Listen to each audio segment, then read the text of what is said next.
Yeah. I got this. What do you mean I have to do a better job than Pablo or else I'm fired? Can you guys even do that? Wait, he was what? Alright, I guess he did say too many big no-no words to the camera for 15 minutes straight, but I assure you that I'll do a better job. Don't worry, I have the best topic ever. Rude?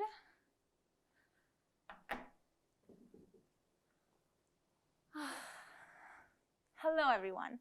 Welcome to the second episode of Culture Shock Season 2. Some of you might recognize me as the person who walked around asking people weird stuff on the streets last season. And yeah, that's me, Catalina Pérez de Armiñan. It's good to be back, and things have definitely changed. But it's still the good old culture shock we all know and love, just like we all know and love today's topic, the American dream? You still believe in that farce? I'm sorry, who are you? I'm Marine, the person who replaced you as segment host. Just like I'll be replaced and every other cog in the machine will ever be replaced with another cog. Okay, I guess. Nice to meet you, Marine. And to answer your question, no, of course I don't blindly believe in it. I understand that there's many nuances. But that's exactly why I find this topic so fascinating. Everyone has such different experiences regarding the one pillar on which this country was founded. The belief that if you work hard, eventually you will succeed. Oh, you can't be serious, right?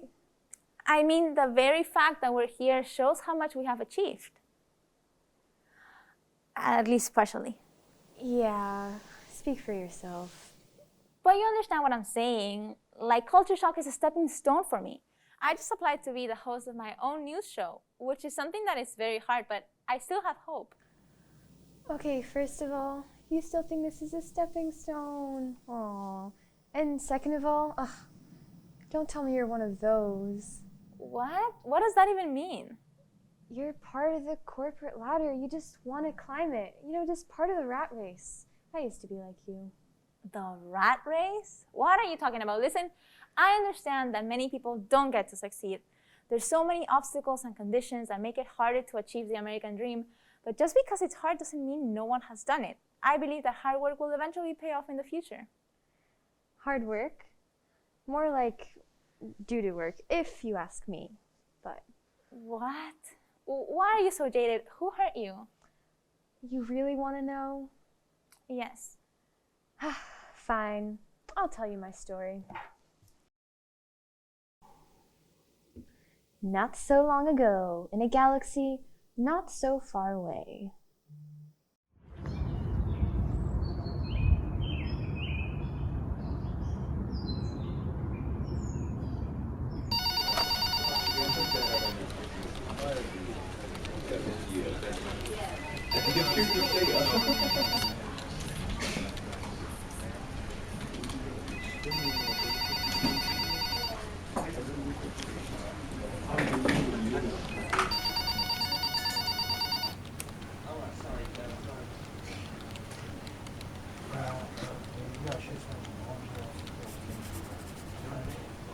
You want a full reference number? 646.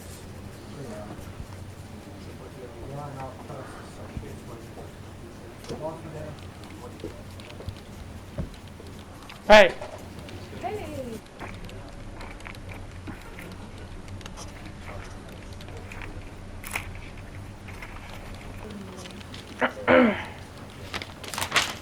Boss man wanted you to have this. Thanks.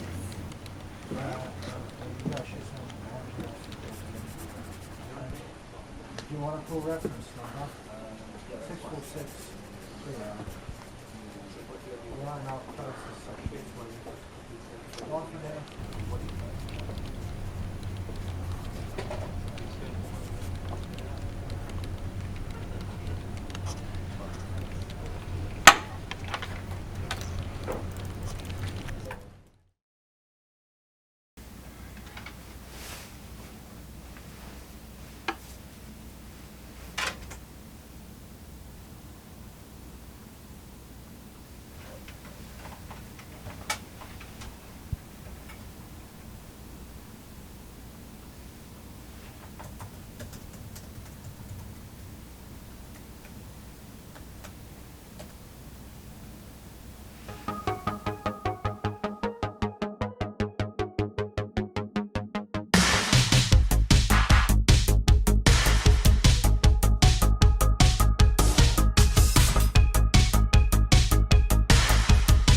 hard work, you will be mine.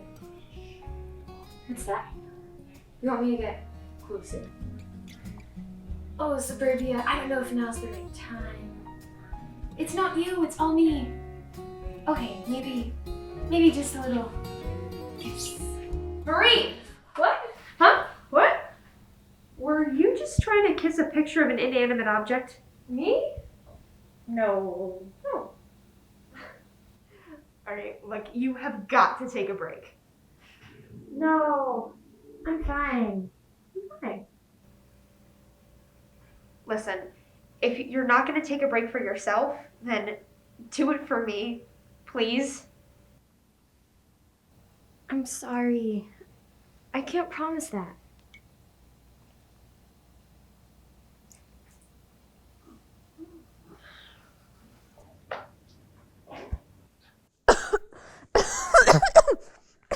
Whoa, are you okay? Yeah, I just choked on my double shot of espresso, but it's okay.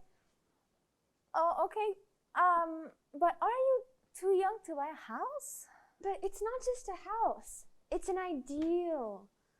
Yeah, the ideal that has driven so many immigrants to come to this country. I'm sorry you had to go through that horrible experience, but not everyone does. So many people have succeeded thanks to their hard work and perseverance.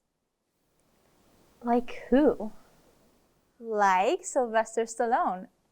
He's the son of Italian and French immigrants that grew up as a bullied kid in Hell's Kitchen and went on to become one of the world's biggest movie stars, as well as being a screenwriter, director, and Academy Award nominee. Wait, the guy from Terminator?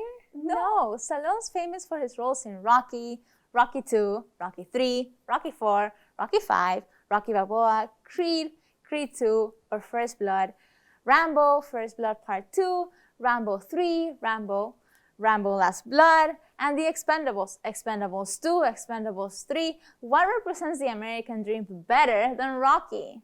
Sure, but Terminator is better. Also, he was born in America, and he's a man. Men usually have it better in the workplace, regardless of their nationality and immigration status. I know, but have you ever heard of U.S. Representative Ilhan Omar? She left her home country of Somalia when she was 8, fleeing from the Somali Civil War, and even spent some years in a refugee camp in Kenya.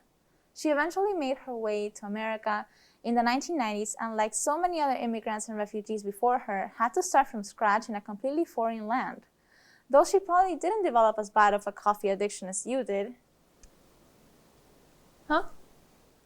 Anyway, these obstacles didn't stop her from becoming the first woman of color to represent Minnesota, and one of the first 2 Muslim women to serve in Congress, all through hard work and dedication. Yeah, I guess that's pretty good. Yeah, you see?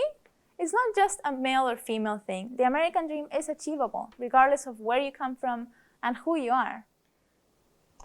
Yeah, those people managed to achieve the American dream, but at what cost to their personal sanity? I'm guessing this is where you continue your story. Yep.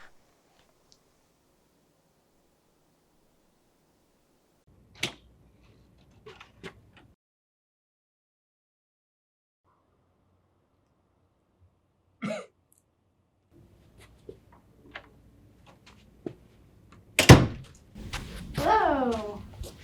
Today I'll be presenting corporate financial summarization in 15 parts. So today we'll be starting with a description of the financial statements for the last year. Okay, we seem to be having technical issues. No cards. Yeah.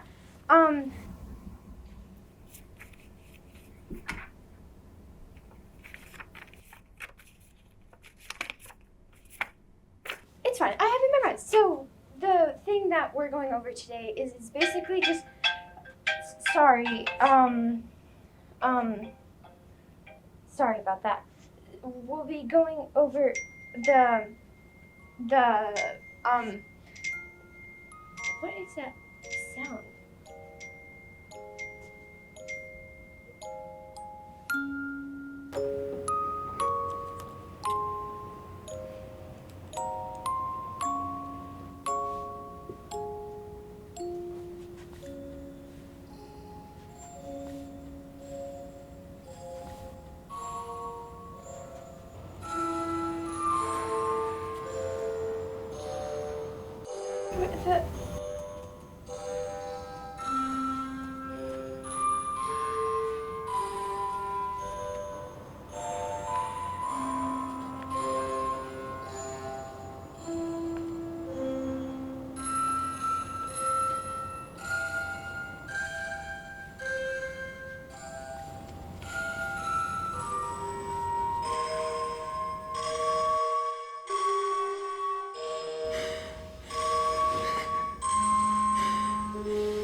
Whoa, whoa, whoa, whoa, wait a second.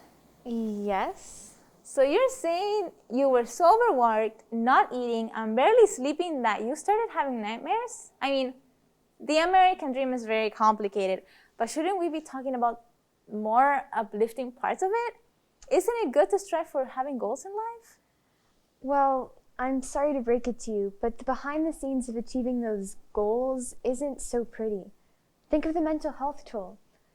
Overworking is often thought of as a personal choice, but this isn't always the case. Many people in a variety of jobs work extra hours to impress their bosses or to secure a higher pay raise. That sounds like a choice, but is it really? I mean, I agree that labor laws could use some updates. Like in the past 80 years, many have not only become outdated, but unenforceable. Exactly. A study by Cornell University also showed that by analyzing the physiological health of workers over a few years, rates of depression, anxiety, and autoimmune disorders rose. I agree with you, and these difficulties are intersectional too. As members of a wealthy, predominantly white institution, we have a default advantage. How we experience the American dream comes from a position of privilege, so much further up this metaphorical ladder than other groups, such as immigrants like me. And the process to even get here can be dangerous, especially for women who are at a higher risk of being trafficked.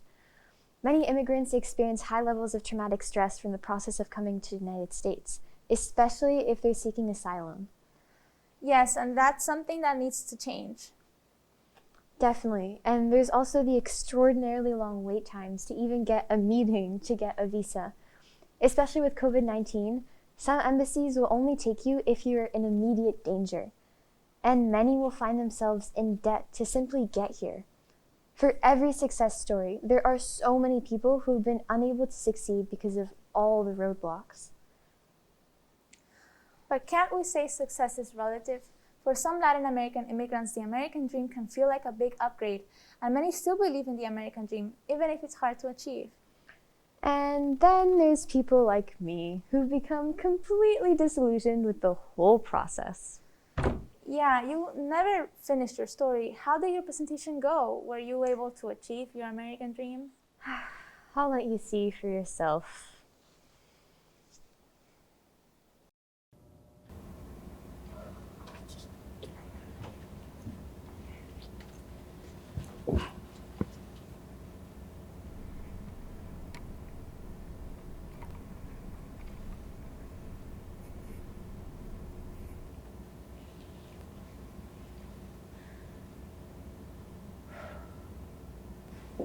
All right. This is it. This is the moment you show them what you're really made of. The moment where your bosses finally notice you. Finally. The moment where your dreams come true, where you get that glorious pay raise and a promotion. Yes. Just imagine it. Basking in your Lululemon leggings, your $14 an ounce Colombian hand-roasted coffee, looking out over a porch, over a lawn, with real grass. And back and feet massaging leather recliner chairs. You know it. And chihuahua-shaped taco holders. Sure. Okay. Okay. Bye.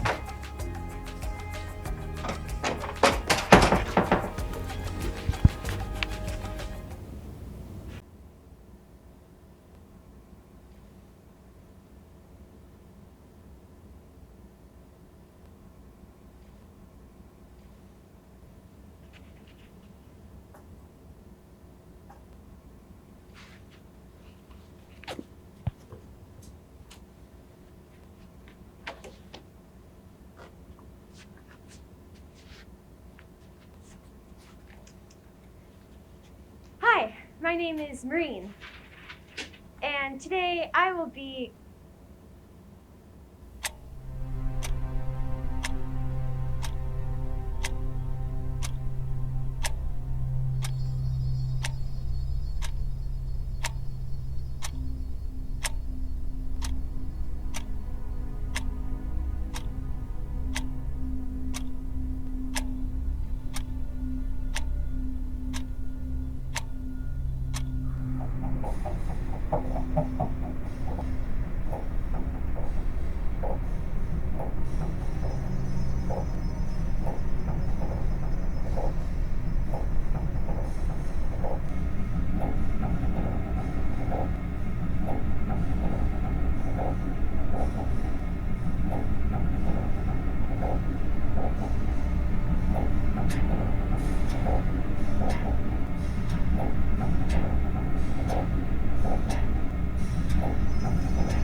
Thank you.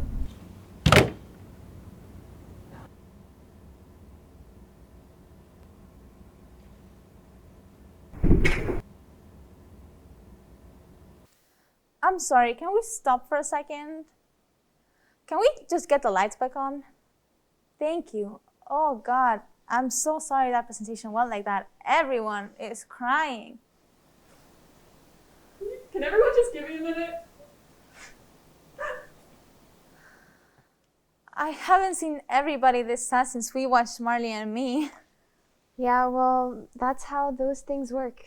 Welcome to the American dream. That's not everyone's experience though. You made a good point about the dark side of trying to achieve the American dream, but there are plenty of people who, despite all odds, overcame oppression and made it in America. But still, far too many share my experience of the American dream, or much, much worse. My experience may not be universal, but that doesn't negate the fact that American life is hellish for a lot of people. You know what? I agree. There needs to be systemic change so that more Americans can realize their own American dreams.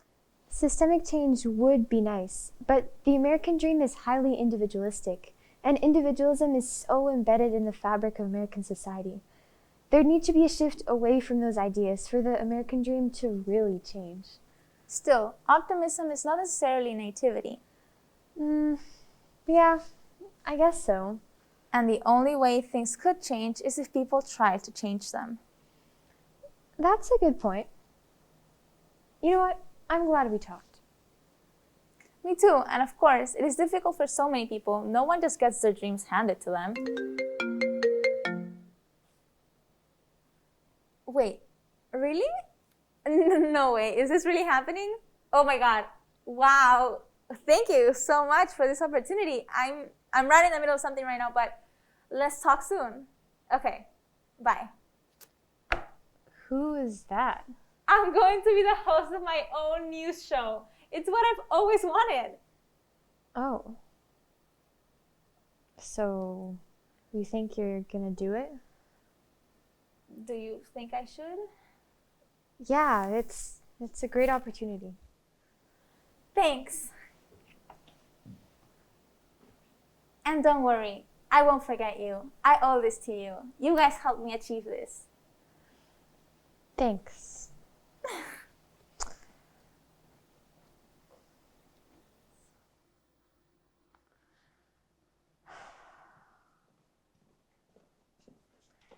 Nothing lasts in this studio. The constant change disgusts me. Yet, I remain the only functioning cog in this repugnant machine. This show is nothing without me. It was supposed to stand for something. It was supposed to give people hope. But it's just another rat race where no one wins. This studio's afraid of me. I've seen its true face. The lights illuminate only disappointment, and the disappointment hangs in the air. And when the blazing lights of judgment finally shine upon them, all the people will slink back in shame. The accumulated worthlessness of their sensationalist television and stupid gimmicks will foam up around their waist, and all the overworked crew members and over-caffeinated writers will look up and shout, "Save us!" And I'll whisper, "No."